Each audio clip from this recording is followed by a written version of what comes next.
提到两国之间的合作，日前您也是出席了巴尔干中国丝绸之路论坛，在论坛上您说了一句话，让我印象特别的深刻。您说，与其筑墙，不如架桥。希望保加利亚能够成为中国与巴尔干之间的一个桥梁。那您觉得保加利亚会如何去发挥这样的一种桥梁作用？България е част от програмата Един пояс, един път. Сега е време идеите да бъдат подновени и да има още повече проекти и инвестиции в двустранен план.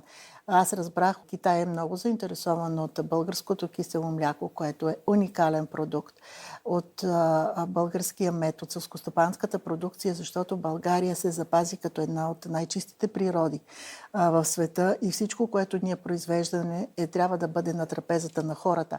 Това е, за съжаление, голямото предизвикателство в 21 век. Вижте колко в момента света стана труден, колко много конфликти, колко много войни и сякаш хората тръгнаха да се въоръжават повече, отколкото да мислят за бъдещето на поколенията, които идват след нас.